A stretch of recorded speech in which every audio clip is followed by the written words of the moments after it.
तो आज हम लोग टॉपिक पढ़ेंगे बबुआ। कल पढ़े थे लोग हड़प्पा सभ्यता के सामाजिक, आर्थिक, धार्मिक जीवन के बारे में। आज हम लोग पढ़े हड़प्पा सभ्यता के पतन के कारण कौन सा ऐसा परिस्थिति आया, कौन से ऐसी मतलब विकट परिस्थितियां आई जिसके कारण हड़प्पा सभ्यता का हो गया, समाप्त हो गया, विलुप्त हो गया, खत्म हो गया, पतन हो गया। ठीक ना।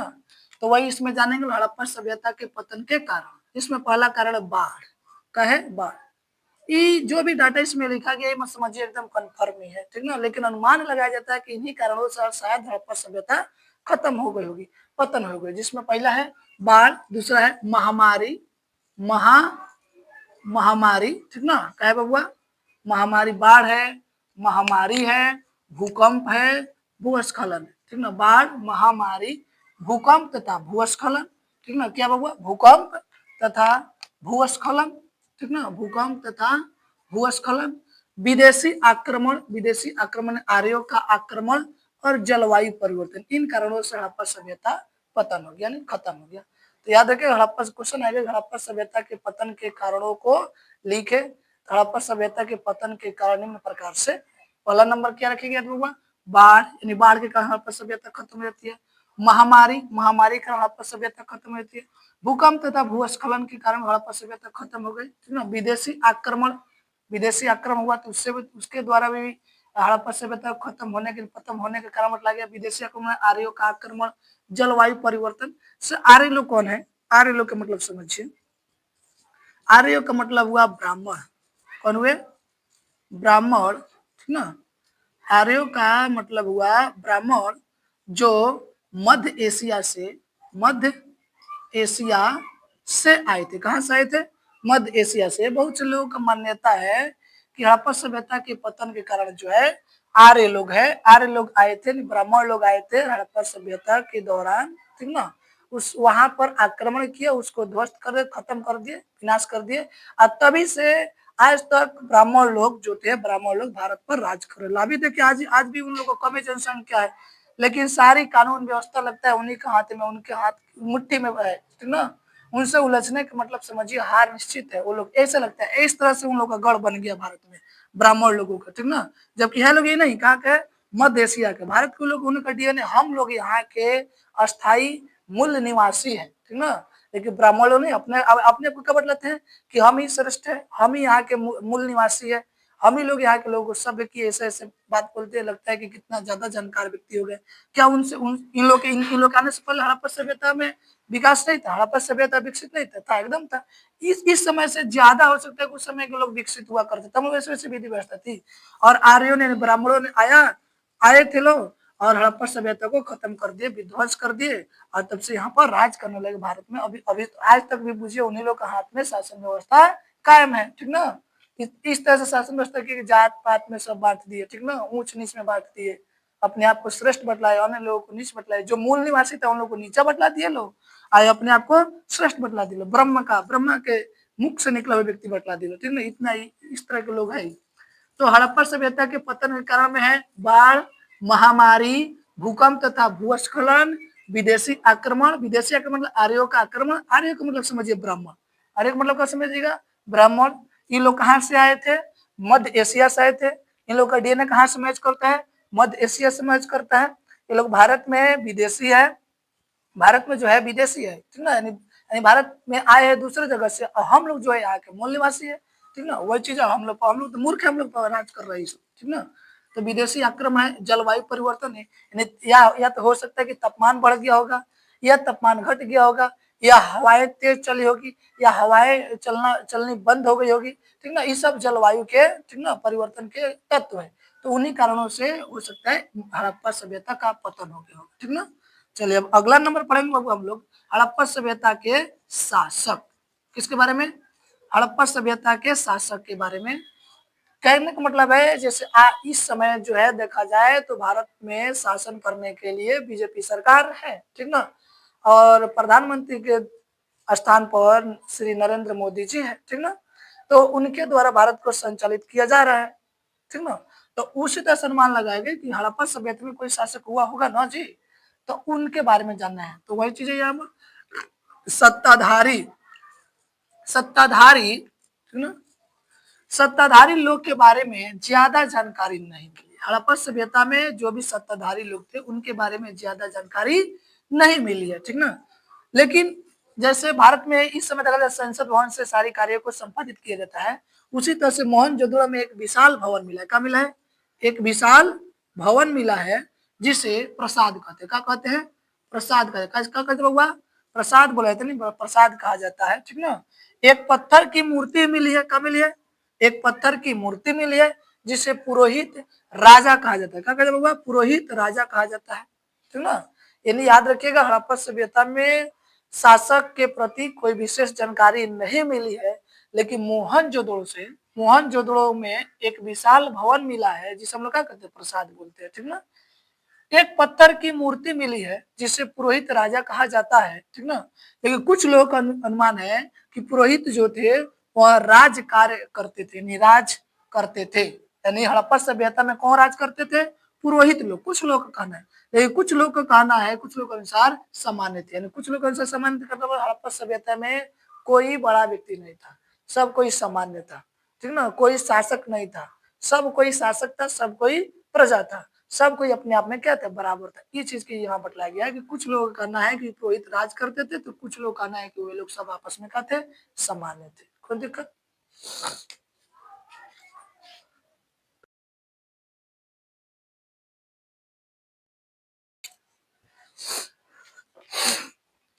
तो अब हम लोग पढ़ रहे लो हड़प्पा सभ्यता के आर्थिक जीवन के बारे में। हड़प्पा सभ्यता की अर्थव्यवस्था किस पर टिकी हुई थी, इसके बारे में हम लोग अध्ययन करेंगे। इसके पहले तो हम लोग पढ़े हड़प्पा सभ्यता के पतन। अब पढ़े लो हड़प्पा सभ्यता के आर्थिक जीवन, यानी हड़प्पा सभ्यता की अर्थव्यवस्था किस पर टिकी हुई थी। तो वही हड़प्पा सभ्यता के आर्थिक जीवन। आर्थिक जीवन यानी अर्थव्यवस्था कृषि पर आधारित थी, पशुपालन पर आधारित थी और शिल्प एवं उद्योग धंधे पर आधारित थी। याद रखिएगा, पूछता है क्वेश्चन आप लोग से, हड़प्पा सभ्यता की आर्थिक जीवन किस पर आधारित थी? तो कृषि पर आधारित थी, पशुपालन पर आधारित। तो पहले आप इसकी तो पहले से जानते हैं, तो शिल्प एवं उद्योग, शिल्प एवं उद्योग कपड़ा बुनते थे, तब ना बुने हुए कपड़ा पहनते थे। पीछे हम आप लोग को बतलाए हैं कि हड़प्पा सभ्यता के लोग बुने हुए कपड़े पहनते थे। तो जब शिल्प वाला काम करेंगे तब ना बुने हुए कपड़ा पहनेंगे। और उद्योग धंधा रहेगा तब ना, मतलब खाने का अर्थ है कि गहना गुड़िया बनेगा, ठीक ना, आभूषण बनेगा, ठीक ना। तो इस तरह के चीज वहां हुआ करता था। तो याद रखिए, हड़प्पा सभ्यता के आर्थिक जीवन में क्या क्या है? तो आर्थिक जीवन कृषि पर आधारित था, पशुपालन पर आधारित था, शिल्प पर आधारित था एवं उद्योग धंधे पर आधारित था। तो याद रखिए, हड़प्पा सभ्यता के लोगों का जो जीवन था, आर्थिक जीवन, किन किन चीजों पर आधारित हुआ? कृषि पर, खेती करते थे, पशुपालन यानी मवेशियों को पालते थे, ठीक ना, शिल्प यानी कपड़े बुनाई के काम करते थे, उद्योग धंधे यानी कि कई तरह के आभूषण या बर्तन, ठीक ना, या युक्तियों को जैसे हल कुदार इस तरह की चीज बनाने को लोग कार्य करते थे, वही तो उद्योग धंधे, ठीक ना। फिर अगला हड़प्पा सभ्यता की जानकारी हमें निम्न चीजों से मिली है। आखिर कौन ऐसा स्रोत है जिससे हम लोग की जानकारी मिली है, ठीक ना। जैसे भारत के जो अयोध्या में जो राम मंदिर बना है, तो उसकी जानकारी कभी न कभी अगर मान जाओ कि हम लोग का भारत खत्म होता है, भारत का पतन हो जाती है, तो आने वाले समय में कोई उसकी जानकारी कैसे मिलेगी? तो उसमें, ठीक ना, एक मतलब आर्टिफिशियल चिप्स लगाया गया जो जमीन यानी प्रोडक्शन था ना, उसके नीचे दबा दिया गया है। तो कभी भी खुदाई होती है तो वो प्राप्त होगा लोगों को, तो उससे उसकी जानकारी लोग प्राप्त कर लेंगे, कौन बनवाए थे, कब बना था, किस भगवान की इसमें मतलब मूर्ति स्थापित हुआ था, कौन से देवी देवता की पूजा होती थी, कितना इसमें लागत लगा था। इस सारी चीज के डाटा अवेलेबल करके उसमें डाल दिया गया, उसको जमीन में डाल दिया गया, ठीक ना, ताकि उस आगे चल के कभी भी खुदाई उदाई अगर होगी तो उससे उनको जानकारी मिलेगी, ठीक ना। वही चीज है, हड़प्पा सभ्यता की जानकारी हमें निम्न चीजों से, ठीक ना, मिलती है। कौन कौन चीज से मिलती है? तो जिन चीजों से हड़प्पा सभ्यता की जानकारी हम लोग को मिलती है, उन्हीं चीजों के बारे में जानना है। तो मुहर से मिलती है। क्या चीज से मिलती है बउआ? मुहर से, ठीक ना। मनके से मिलती है, यानी पत्थर या कीमती मोतियों से मिलती है। बाट से मिलता है, बाट यानी तौलने की, माप तौल की विधि वस्तु, उसको बाट बोलते हैं, बाट से मिलती है। पत्थर के फलक से मिलती है, यानी पत्थर के जो चट्टान होते हैं, ठीक ना, शिलालेख, उसके द्वारा मिलती है। और पक्की ईंट से मिलती है, यानी जो घर बनाई गई थी उन ईंटों के द्वारा भी हड़प्पा सभ्यता की जानकारी हम लोग को मिलती है। तो याद रखिए हड़प्पा सभ्यता की जानकारी, वही हड़प्पा सभ्यता की जानकारी हमें निम्न चीजों से मिलती है। क्वेश्चन आता है कि हड़प्पा सभ्यता की जानकारी हमें किन चीजों से मिलती है, तो निम्न चीजों से मिलती है। कौन कौन से बबुआ? मुहर है, मनके है, बाट है, पत्थर के फलक है और पक्की ईंट है। इन सभी चीजों से हड़प्पा सभ्यता की जानकारी हमें मिलती है। ठीक ना, कोई दिक्कत? तो अगला टॉपिक हम लोग हड़प्पा सभ्यता के मुहर। हड़प्पा सभ्यता इसमें जो मुहर लिखे हैं, तो हड़प्पा सभ्यता के मुहर क्या चीज से बना होता था, ठीक है, इसके बारे में हम लोग जानेंगे। तो मुहर सेल खड़ी नामक पत्थर से, किससे हुआ? सेल खड़ी नामक पत्थर से बना होता था। याद है हड़प्पा सभ्यता के मुहर किससे बना होता था? सेल खड़ी। मुहर किससे बना हुआ? सेल खड़ी नामक पत्थर से बना होता था। ठीक ना। मुहर पर जानवरों के चित्र था। किसका चित्र था? मुहर पर किसका चित्र होता था? जानवरों का चित्र होता था। ठीक ना, किसका चित्र हुआ? जानवरों का। तो याद रखिएगा हड़प्पा सभ्यता मुहर किससे बना होता था? सेल खड़ी से बना होता था। ठीक ना। मुहर पर किसका चित्र हुआ करता था? तो जानवरों का चित्र था। ठीक ना। मुहर एवं मुद्रांकों का प्रयोग वर्तमान के बीजा के जैसा होता था। बीजा जैसा करने का मतलब है आज अगर हम लोग को इस भारत से, ठीक ना, अमेरिका जाना होगा तो वीजा लेना पड़ेगा। वीजा रहेगी तो हम लोग अमेरिका जाएंगे, ना तो नहीं जाएंगे। भारत से अगर अरब कंट्री में जाना होगा तो वीजा चाहिए, या वहां से आना होगा तो वीजा चाहिए। यानी एक देश से दूसरे देश जाने के लिए जो वीजा की आवश्यकता पड़ती है, ठीक ना, जिस कागजात की आवश्यकता पड़ती है उसी को हम लोग वीजा कहते हैं। ठीक ना। तो उसी तरह से उस समय भी मुहर जो हुआ करता था ना, मुहर या मुद्रांकों का प्रयोग काय के लिए होता था? तो एक समझिए एक तरह का वीजा था। क्या था? वीजा था। यानी एक सभ्यता से दूसरी सभ्यता में जाने के लिए इसका प्रयोग किया जाता था। वो अगर रहेगा तो व्यक्ति जाते थे, या नहीं रहता था तो व्यक्ति नहीं जाते थे। एक सभ्यता से दूसरी सभ्यता में सीमा खत्म होने पर उसकी वैलिडिटी खत्म हो जाती थी। तो इसका प्रयोग करते थे लोग। काय के लिए हुआ? तो मुहर एवं मुद्रांकों का प्रयोग काय के लिए होता था? वीजा के जैसा होता था। एक सभ्यता से दूसरी सभ्यता तक जाने के लिए इसका प्रयोग होता था। ठीक ना। तो फिर एक बार ऊपर से देख लिया जाए कि हड़प्पा सभ्यता का आर्थिक जीवन किस पर आधारित था? कृषि पर आधारित था, पशुपालन पर आधारित था, शिल्प पर आधारित था, उद्योग धंधे पर आधारित था। ठीक ना। हड़प्पा सभ्यता की जानकारी हमें कहाँ कहाँ से मिली है? तो मुहर से मिली है, मनके से मिली है, बाट से मिला है, पत्थर के फलक से मिला है और पक्की ईंट से मिला है। ठीक ना। हड़प्पा सभ्यता के मुहर किससे बना होता था? तो सेल खड़ी नामक पत्थर से बना होता। किससे बना होता था? सेल खड़ी नामक पत्थर से बना होता था। ठीक ना। मुहर पर जानवरों के चित्र था। पूछेगा हड़प्पा सभ्यता में, ठीक ना, मुहर पर किसका चित्र होता था? तो जानवरों का चित्र होता था। ठीक ना। मुहर एवं मुद्रांकों का प्रयोग वर्तमान के बीजा के जैसा होता था। किसके जैसा होता था? वर्तमान के बीजा के जैसा किया जाता था। मुहर एवं सेल खड़ी, मुहर एवं मुद्रांकों का प्रयोग। ठीक ना।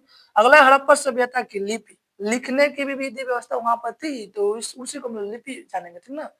तो हड़प्पा सभ्यता की लिपि के बारे में अध्ययन करेंगे। तो चिन्हों की संख्या जो मिली है, खुदाई हुई तो खुदाई के दौरान जो लिपि प्राप्त हुआ है, उन लिपि में कितने चिन्ह प्राप्त हुए? 64 चिन्ह जो प्राप्त हुए। अभी तक कितने चिन्ह प्राप्त हुए? 64, 64। ठीक ना। वो चिन्हों की संख्या 64 प्राप्त हुई है। हड़प्पा सभ्यता में कितने चिन्ह प्राप्त हुए हैं? 64 प्राप्त हुई है। सबसे लंबा अभिलेख जो मिला है, अभिलेख में 26 चिन्हों का प्रयोग हुआ है। ठीक ना। एक ऐसा अभिलेख मिला है जिसमें सबसे बड़ा जो शब्दावली था, शब्द लिखा गया था, उन शब्दों में अक्षरों को गिना गया, ठीक ना, चिन्हों को गिना गया। तो कितने चिन्ह उल्लेखित थे उसमें? 26 चिन्ह। याद रखिएगा हड़प्पा अभी तक वर्तमान तक हड़प्पा सभ्यता में, ठीक ना, लिपि संबंधित कितने चिन्ह प्राप्त हुए हैं? 64 चिन्ह प्राप्त हुए हैं। उन 64 चिन्हों में सबसे लंबा जो अभिलेख मिला उसमें सबसे लंबे शब्दों में कितने चिन्ह का प्रयोग है? 26 चिन्हों का प्रयोग हुआ है। हड़प्पा लिपि में दाएं से बाएं यानी पहली लाइन राइट से लेफ्ट की तरफ, देखिए दे राइट और लेफ्ट, राइट से लेफ्ट की तरफ लिखी जाती थी। अब बाकी सब लाइन यहाँ पर लेफ्ट से राइट की तरफ, लेफ्ट से राइट की तरफ, लेफ्ट से राइट, जैसे वर्तमान में आज हम लोग लिखते हैं वही चीज है। लेकिन पहली लाइन जो थी वह राइट से लेफ्ट की तरफ यानी दाएं से बाएं की तरफ, इधर से लिखी जाती है। यहाँ से शुरू होती थी इधर। अब दूसरी जो लाइन आएगी तो ऐसे लिखना शुरू हो जाएगा इस तरह से। ठीक ना। तो याद रखिए हड़प्पा सभ्यता के लिपि में कितने संकेत प्राप्त हुए हैं? ठीक ना, चिन्ह प्राप्त हुए हैं 64। सबसे जो लंबा शब्द मिला है उन लंबे शब्दों में कितने चिन्ह है? 26 यानी 26 चिन्ह है। ठीक ना। हड़प्पा लिपि में दाएं से लिखने का तरीका क्या था? तो पहली लाइन दाएं से बाएं, पहली लाइन कैसे होगा, दाएं से बाएं और बाकी लाइन बाएं से दाएं की तरफ लिखी जाती थी। तो वही चीज यहाँ पर दिखाया गया, कोई दिक्कत। तो अब हम लोग पढ़ेंगे हड़प्पा सभ्यता का माप और तौलन। हड़प्पा सभ्यता के लोग मापने और तौलने का भी कार्य करते थे, ठीक ना। जैसे पीछे हम लोग पढ़े हड़प्पा लिपि के बारे में, तो अब पढ़ेंगे हड़प्पा सभ्यता के माप तौल, ठीक ना, मापने और तौलने का भी काम करते थे हड़प्पा सभ्यता के लोग।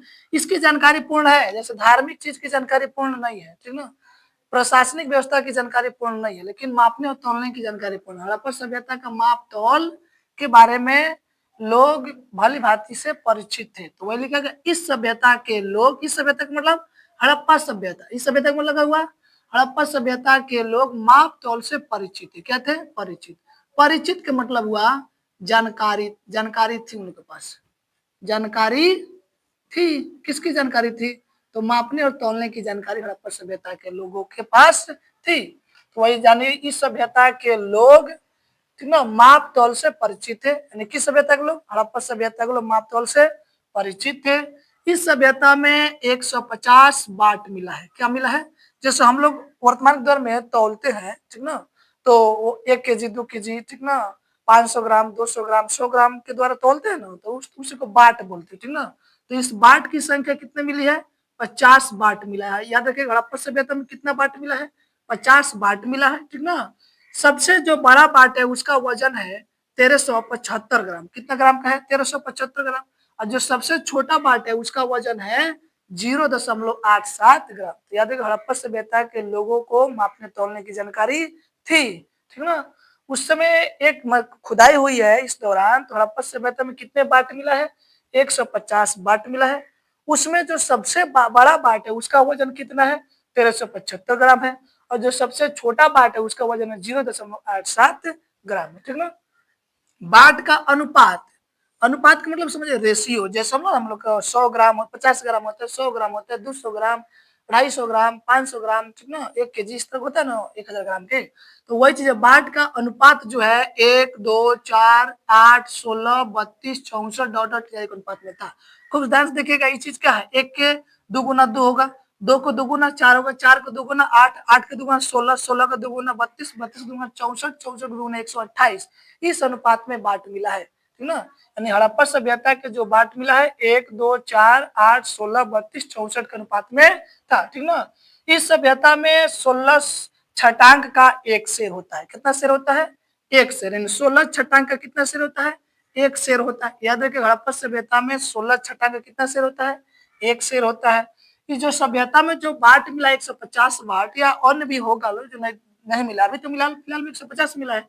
वह बाट किस पत्थर का बना होता था, तो चॉल्ट नामक पत्थर का बना होता था। किसका बना हुआ, चॉल्ट नामक पत्थर का बना होता था, चॉल्ट नामक पत्थर से बनाए जाते थे। तो याद रखिए किसको हुआ, हड़प्पा सभ्यता के लोग माप तौल से परिचित थे। तो बोलिएगा हाँ, हड़प्पा सभ्यता के लोग माप तौल से परिचित थे, बिल्कुल, ठीक ना। इस सभ्यता के लोग माप तौल से परिचित थे। क्या थे, माप तौल से परिचित थे। इस सभ्यता में 150 बाट मिला है। क्या मिला है, जो बाट मिला है कितना मिला है, कितनी संख्या में, 150 मिला है। सबसे बड़ा बाट का वजन कितना है, 1375 ग्राम। सबसे छोटा बाट का वजन कितना है, 0.87 ग्राम है, ठीक ना। बाट का अनुपात क्या था, 1 2 4 8 16 32 64, ठीक ना। फिर इसके बाद से 128 आएगा उसका, फिर उसका डबल आएगा। इस अनुपात में था हड़प्पा सभ्यता में बाट, ठीक ना। इस सभ्यता में 16 छटांग का एक शेर होता था। याद रखिएगा हड़प्पा सभ्यता में कितने छटांग का एक शेर होता था, तो 16 छटांग का एक शेर होता था, ठीक ना। इस सभ्यता का बाट जो होता था चॉल्ट नामक पत्थर से बनाए जाते थे। किससे बनाए जाते थे, चॉल्ट नामक पत्थर से। जैसे आज के दौर में हम लोग को लोहा के द्वारा बाट बनता है ना, 1 केजी 500 ग्राम 200 ग्राम 100 ग्राम 50 ग्राम, इस लोहा के द्वारा बनाया जाता है, ठीक ना, बुंदा लोहा रहता है उसमें। उसी तरह से उस समय हड़प्पा सभ्यता में, इस सभ्यता मतलब हड़प्पा सभ्यता में बाट चॉल्ट नामक पत्थर से बनाए जाते थे। याद रखिए, कोई दिक्कत, बोलिए। चलिए अब हम पढ़ेंगे कार्बन 14 विधि। कार्बन 14 विधि जो होता है ना, वस्तुओं की जानकारी प्राप्त, वस्तुओं की उम्र के बारे में बतलाता है, वस्तु कितनी पुरानी है, ठीक ना। जैसे अभी ये बाट जो है कितना, आज से 4500 वर्ष पहले की बात है, इसकी जानकारी इसमें मिल रही है, ठीक ना, इस समय मिल रही है। किसके द्वारा, तो कार्बन 14 विधि के द्वारा। किसके द्वारा, कार्बन 14 विधि के द्वारा। उसी के बारे में हम लोग अध्ययन करेंगे, कार्बन 14 विधि क्या है। तो याद रखिए कार्बन 14 विधि होती है ना, जो किसी वस्तु की उम्र का निर्धारण करती है। वस्तुओं की उम्र के निर्धारण के लिए जो विधि बनाई गई है, उसी विधि को हम लोग कार्बन 14 विधि कहते हैं, ठीक ना। तो कार्बन 14 विधि क्या है? तो तिथि निर्धारण की वैज्ञानिक विधि को कार्बन 14 विधि कहते हैं। कार्बन 14 विधि किसे कहते हैं? तिथि निर्धारण की वैज्ञानिक विधि को कार्बन 14 विधि कहते हैं। इस विधि की खोज अमेरिका के रसायन शास्त्री डब्ल्यू.एफ. लीबी ने सन 1946 ईस्वी में किया था, ठीक ना। मतलब इस विधि के अनुसार वस्तु की कार्बन 12 की मात्रा स्थिर रहती है, परंतु कार्बन 14 की मात्रा घटती है, ठीक ना। यानी कार्बन 12 की मात्रा जो होती है ना, जन्म तिथि होती है, वो घटती नहीं है, वो निश्चित रहती है। लेकिन कार्बन 14 जो होती है वह मृत्यु तिथि होती है, ठीक ना। और वह दिन प्रतिदिन घटती जाती है, कम होती जाती है, ठीक ना। तो कार्बन 14 की मात्रा घटती है, और जिस वस्तु में कार्बन 14 जितना ही कम होता है, वह वस्तु उतना ही अधिक होता है, पुरानी होती है, ठीक ना। तो कार्बन 14 विधि के बारे में हम लोग पढ़े लोग। तो कार्बन 14 विधि क्या है? तो तिथि निर्धारण की वैज्ञानिक विधि है। क्या है? वैज्ञानिक विधि है, ठीक ना। जिसकी खोज कौन किए थे? अमेरिका के एक रसायन शास्त्री थे, नाम क्या था? डब्ल्यू.एफ. लीबी। कब किए थे? 1946 में किए थे, ठीक ना। इस विधि के अनुसार कार्बन 12 की मात्रा क्या रहती है? ठीक ना, स्थिर रहती है, यानी घटती उड़ती नहीं है, ना घटती है ना बढ़ती है। परंतु कार्बन 14 की मात्रा क्या होती है? कार्बन 14 की मात्रा घटती है, और जिस वस्तु में कार्बन 14 की मात्रा जितना ही कम होती है, वह वस्तु उतना ही क्या होता है? पुराना होता है, ठीक ना। हाल समझ में कोई दिक्कत? तो कार्बन 14 विधि से आप क्या समझते हैं? तो तिथि निर्धारण की वैज्ञानिक विधि को कार्बन 14 विधि कहते हैं। वही लिखा है, तिथि निर्धारण की वैज्ञानिक विधि को कार्बन 14 विधि कहते हैं। इस विधि की खोज अमेरिका के रसायन शास्त्री डब्ल्यू.एफ. लीबी ने सन 1946 ईस्वी में की थी, ठीक ना। इस विधि के अनुसार वस्तु की कार्बन 12 की मात्रा स्थिर रहती है, परंतु कार्बन 14 की मात्रा घटती है, और जिस वस्तु में कार्बन 14 जितना ही कम होता है, वह वस्तु उतना ही पुराना होता है, ठीक ना। याद रखिएगा, इसको उतार लीजिए, बहुत महत्वपूर्ण क्वेश्चन है, याद रखिएगा इसको। बीबीए में कार्बन 14 विधि से आप क्या